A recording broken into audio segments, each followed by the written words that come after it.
बड़ी खबर उत्तराखंड में सैन्य धाम का निर्माण कार्य जारी। सैन्य धाम को लेकर सेना से जुड़े तमाम अधिकारियों से मुलाकात। सैनिक कल्याण मंत्री गणेश जोशी ने केरल में की मुलाकात और सैनिक कल्याण मंत्री गणेश जोशी की ओर से बयान दिया गया और कहा गया कि सैन्य धाम को और आकर्षक रूप देने पर काम जारी। जल्द केरल जाएगा उत्तराखंड से अधिकारियों का एक डेलीगेशन। सैन्य धाम को और आकर्षक रूप देने पर काम जारी है और इसके साथ ही साथ जल्द केरल जाएगा अधिकारियों का एक डेलीगेशन, ये भी मंत्री की ओर से कहा गया। की प्रेरणा से, उनकी परिकल्पना से जो हमारी सरकार का, धामी सरकार का एक ड्रीम प्रोजेक्ट है, सैन्य धाम उत्तराखंड में बन रहा है।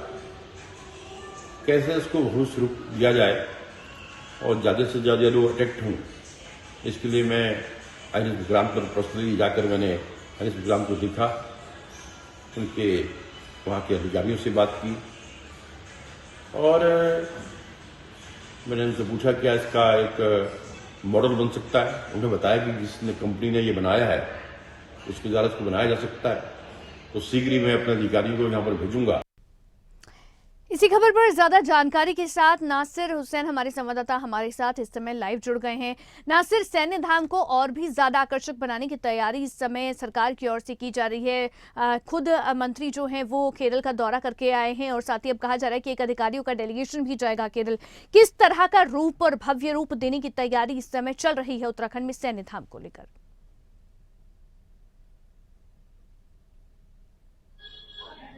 देखिए, उत्तराखंड में सैन्य धाम बनाया जा रहा है और इसको लेकर के लंबे समय से तैयारियां चल रही है। पहले एक कार्यक्रम वृहद रूप से चलाया गया था, अभियान चलाया गया था, जिसमें जितने भी सैनिक, वीर सैनिक अभी तक शहीद हुए हैं, उन तमाम सैनिकों के घरों से मिट्टी मंगाई गई और वो मिट्टी का इस्तेमाल उस सैन्य धाम को बनाने में किया जा रहा है।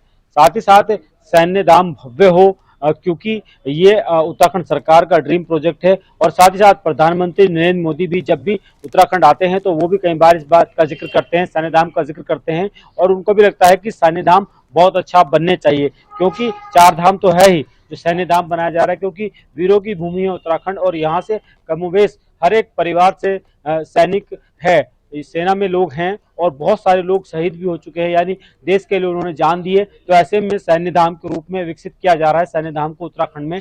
इसको लेकर के जो सैनिक कल्याण मंत्री हैं वो लगातार प्रयास कर रहे हैं, लगातार वो जगह जगह के दौरे कर रहे हैं और इसी बीच उन्होंने केरल का भी दौरा किया है और अब उन्होंने कहा है। ठीक है, इस समय देखिए बिल्कुल सैनिक कल्याण मंत्री जो है वो खुद केरल का दौरा करके आए हैं और सैन्य धाम को एक बड़े स्तर पर बनाने की तैयारी इस समय की जा रही है।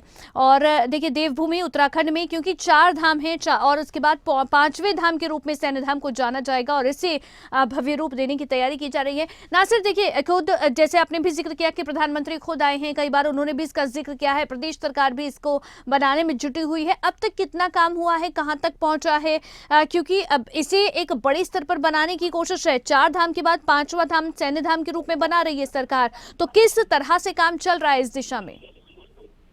देखिए, लगभग 7-8 महीने से लगातार काम जारी है और कोशिश यही है कि इसको भव्य से भव्य बनाया जा सके, हर वो चीज यहाँ पर देखने को मिले, ताकि अगर लोग आए तो उनको पता चले कि उत्तराखंड के सैनिक कैसे देश की सेवा कर रहे हैं और कैसे लोगों ने देश सेवा के लिए जान दी है।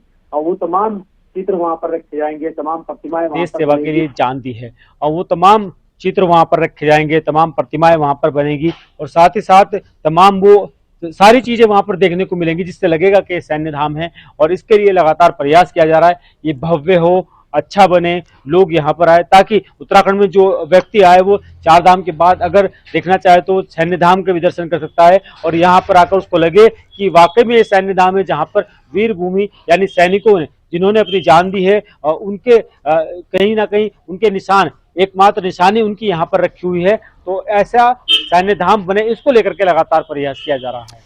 बिल्कुल, और अभी तक नासिर, क्योंकि जैसे आप कह रहे हैं कि पिछले 5-6 महीने से काम तो चल रहा है, काम शुरू हो गया है, अभी इस दिशा में सरकार और तेज गति से काम तो कर रही है, लेकिन कब तक इसे पूरा करने का लक्ष्य रखा गया है, कब तक इसकी डेडलाइन रखी जा रही है सरकार की ओर से? साथ ही साथ केरल जो जा रहे हैं अधिकारियों का डेलीगेशन या खुद मंत्री केरल जाकर आए हैं, तो केरल से क्या है ऐसी तकनीक या क्या वहां से लेकर आने वाली है सरकार जो इस सैन्य धाम में इंप्लीमेंट किया जाएगा?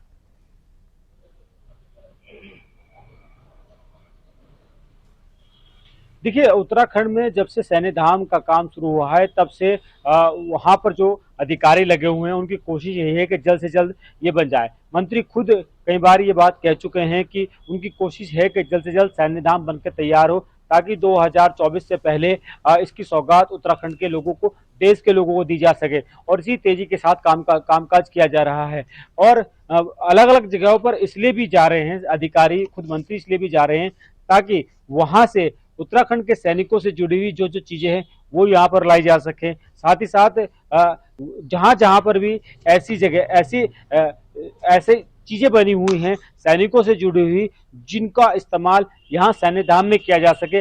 केरल में भी मंत्री गए थे, वहां भी सेना के अधिकारियों से बात की थी और वहां भी कुछ ऐसी इमारतें देखी जहां पर सैनिकों से जुड़ी हुई चीजें हैं। तो ऐसी डेलीगेशन को इसलिए भेजा जाएगा ताकि वो वहां जाकर सर्वे कर सके, देख सके कि किस तरह की चीजें हैं और क्या उनको यहाँ पर लाया जा सकता है। उत्तराखंड से जुड़ी हुई चीजें हैं उनको यहाँ पर लाया जा सकता है, उत्तराखंड के सैनिकों से जुड़ी हुई चीजें हैं उनको यहाँ पर लाया जा सकता है। इन तमाम चीजों को इसलिए लाया जा रहा है ताकि जब कोई सैन्य धाम पहुंचे तो उसको लगे कि वो सैन्य धाम में आया है।